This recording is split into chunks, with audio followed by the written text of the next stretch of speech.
Basicamente, quando recebi o correio deste congresso, a primeira pergunta que me veio foi: Madrid, bueno. A segunda foi: que posso passar para meu amigo de facilities? Porque eu sou puramente real estate.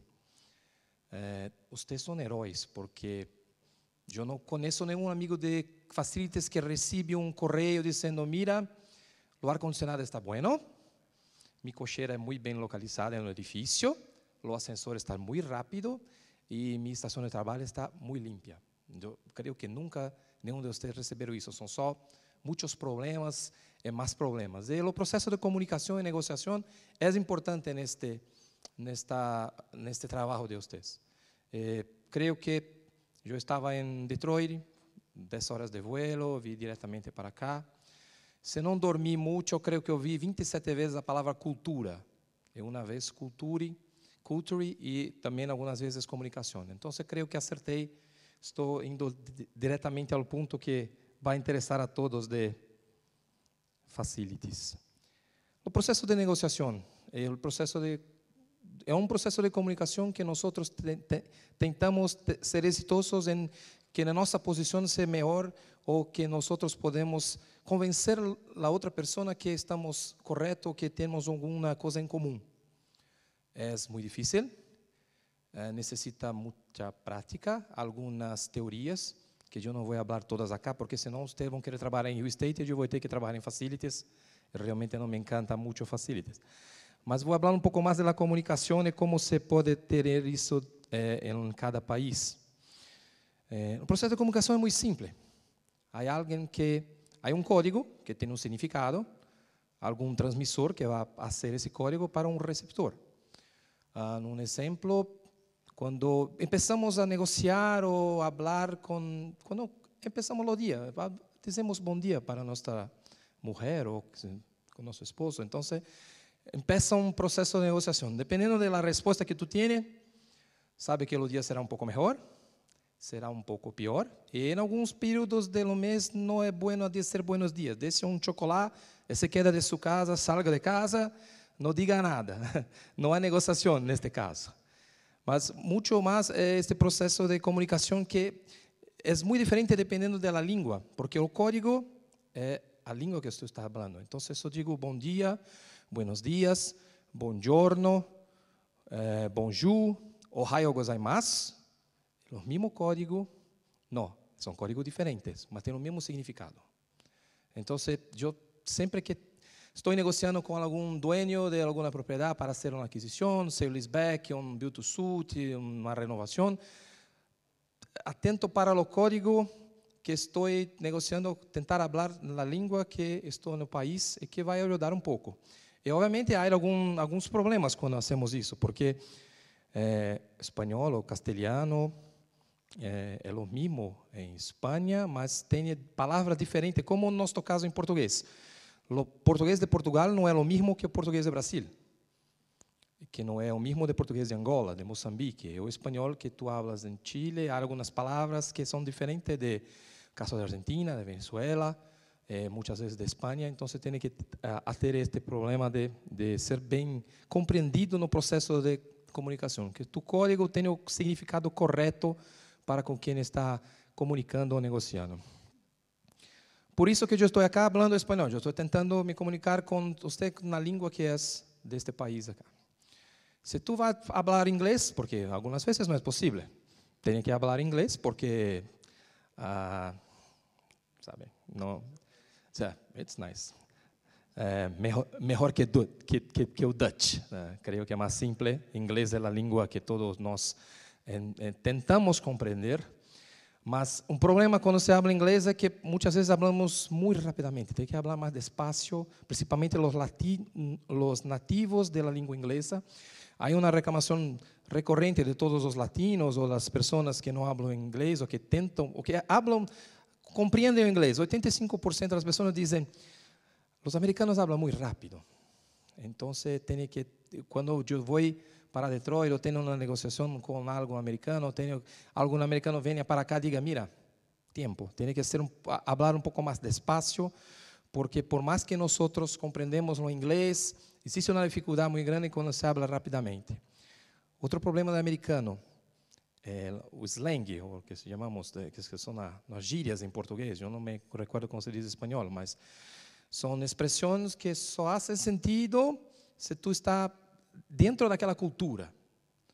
Ou algumas coisas que os americanos fazem muito bem, que são pegar uma frase e fazer 4 letras, como ASAP, as soon as possible. So, e tem muitos mais.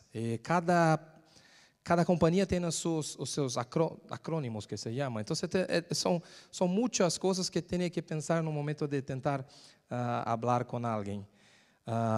Como no caso do espanhol, há diferentes modos de dizer alô no telefone. Dígame. Na Argentina, Bolívia, hola. Em Colômbia, Peru, Equador, alô. México, bueno. Uruguai, alô. A Itália, pronto. O Brasil é alô. Então, é o mesmo significado, mas com códigos totalmente diferentes. Então, você vai falar com alguém dessa cultura, tem que ter um pouco de compreender um pouco desta cultura. E também há palavras que são a mesma, que têm significados muito diferentes, como acá diz correr. Você vai correr algo, correr um bus, correr algo, e em alguns países correr é algo um pouco mais sexual, né? Você pode dizer algo que é bueno, mas não se pode falar toda hora. Então, você tem que ter cuidado de se está falando algo, ou se em português se diz que vai dar uma ligadinha, vai ligar para alguém. Ligar em alguns países de língua espanhola não é bueno também. Então, você tem que ter muito cuidado quando vai falar com isto. Ou no caso de gomas. Na Argentina, gomas é bueno. Mas em alguns países como Colômbia é para quando tem algum erro, que tem que ter a goma, tem que apagar. Então, você tem muito cuidado quando que vai pedir se tem um erro, ok? Há outra coisa muito importante que causa muito problema quando há um conference call, ou quando tem que falar no telefone, que é nós brasileiros falamos como os italianos. La mano. Tu pode ver com a pessoa se ela está nervosa, se não está nervosa, se está boa para falar, se está aberta ao diálogo de como está seu corpo. O corpo fala juntamente e às vezes fala melhor do que você está falando. Então, quando hacemos um conference call, perdemos totalmente este contato com esta importante fonte de informação. Os e-mails. Algumas vezes é melhor para nós. Se tu envia um correio para mim, ao invés de me ligar, me comunicar por telefone, eu prefiro, porque eu vou ter tempo de responder, eu vou compreender melhor, porque muitas vezes é mais simples do que falar por telefone.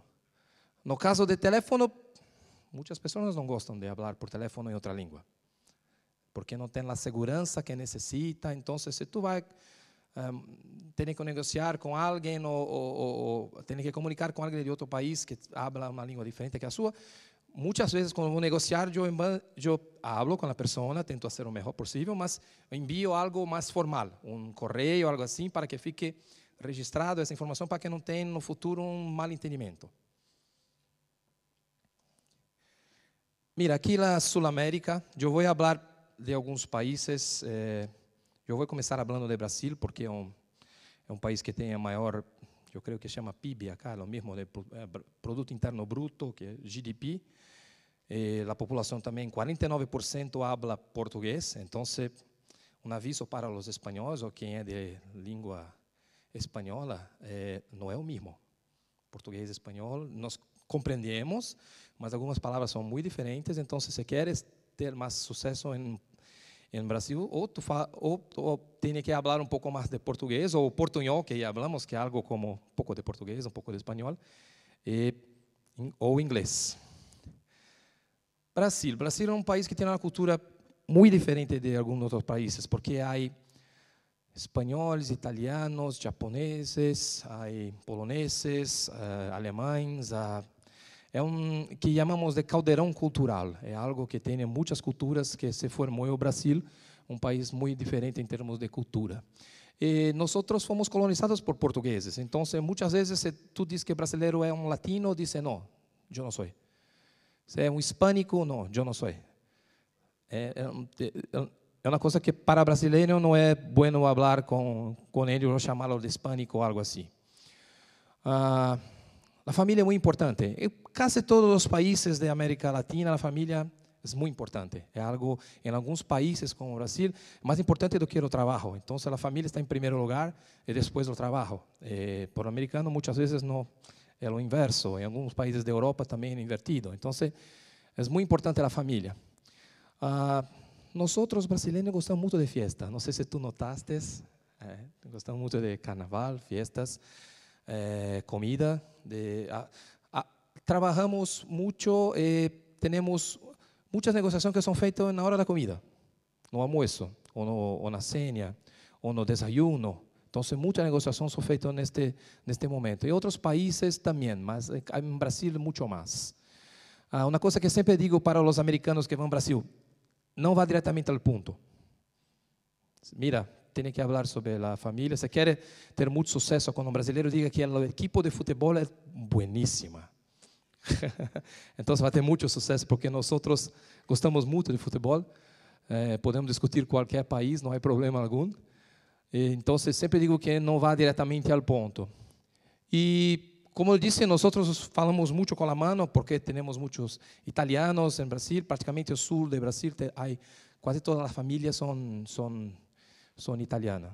Eu sou descendente italiano, Piccolo Fusaro. Então, são duas famílias italianas que vieram ao Brasil. Então, fazem uma coisa muito diferente. Negociar por correio, por conference call, com os americanos gostam muito. É melhor o que chamamos de face-to-face, ou cara a cara. Vai ter muitas negociações cara a cara, não vai ser um dia apenas, mas é um processo um pouco lento, que necessita de muito tempo e paciência da pessoa que está fazendo a negociação. Como disse, para nós, o relacionamento muitas vezes é mais importante do que a negociação. Às vezes há uma negociação muito boa, com condições muito boas, mas não se encerra porque não há ainda um relacionamento. Nós somos muito de ter mais amigos do que parceiros comerciais, então é um pouco diferente. E o brasileiro tem muito de fazer a negociação, começa com um valor muito alto e depois vai se bajando, praticamente como os árabes fazem muito isso, né? Então, eu hice algumas locações, alguns contratos de arrendamento que começou com R$60 um metro quadrado e firmamos com 20. Então, a diferença é muito larga. Tem que ter muito conhecimento de mercado e também entender que isto é normal. Não é que estamos fazendo algo não ético, mas é algo que da nossa cultura de como fazer transações. Os argentinos, me gustam muito, os argentinos são muito formais, muito éticos. Tem também esta coisa da família, estar muito cerca da família. Gostam muito de conversar, principalmente sobre política, economia, futebol. Obviamente, há o problema quando falamos de futebol com argentinos, porque há Maradona e Messi. É uma discussão que não se acaba nunca, né, Ricardo? Se é ou não, Pelé é melhor ou não. Então, é uma coisa que gostamos de fazer muito. E na negociação também há muito da parte social, como o caso do Brasil. No caso de Colômbia, praticamente os mesmos, mas não não se pode falar muitas tonterias, não se pode falar muitas coisas com muitas emocionais, porque tem que estar sendo não muito polido, está sendo rude. Ele gosta muito de presentes, pequenos presentes, nada que ser algo de valor muito alto. Não vai dar uma Ferrari, mas algo pequeno de tu país. Isto funciona muito bem com os colombianos. São pessoas que também têm muita atenção com a família. Então, é muito fácil de fazer negociação com eles. São lentos como nós outros brasileiros. Creio que o único país que faz negociação rapidamente, decisão rápida, são os chilenos. Os chilenos são mais rápidos do que os brasileiros, do que os argentinos, porque não há muita burocracia em Chile. Então, são mais rápidos para fazer negociação do que os outros países.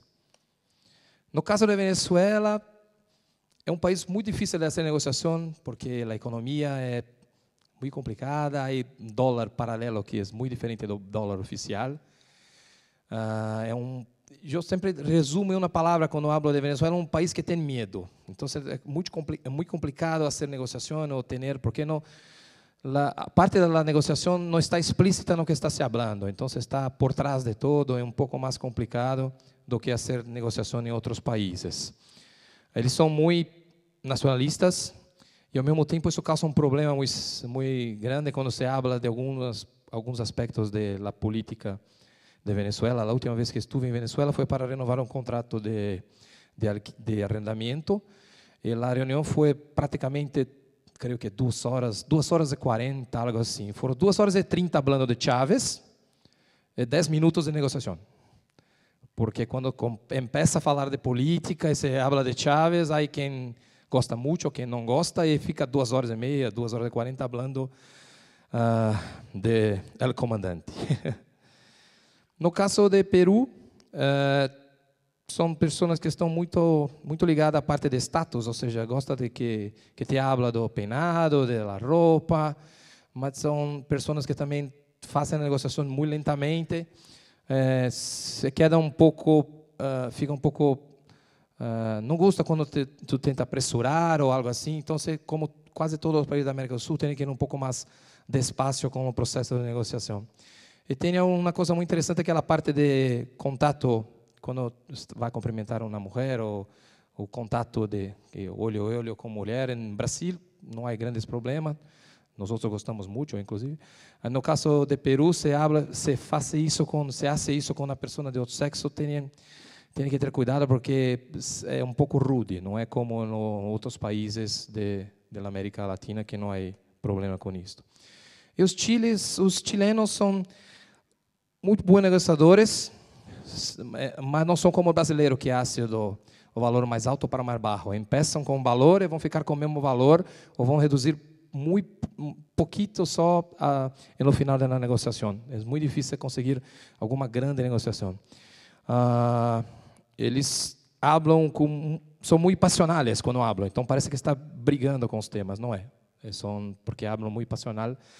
Parece que estão muito bravos, mas na verdade é como falam os chilenos.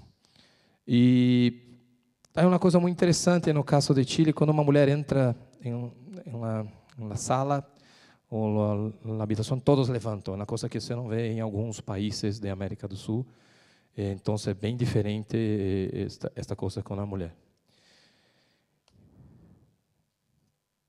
Creio que só foquei nos 6 países mais importantes.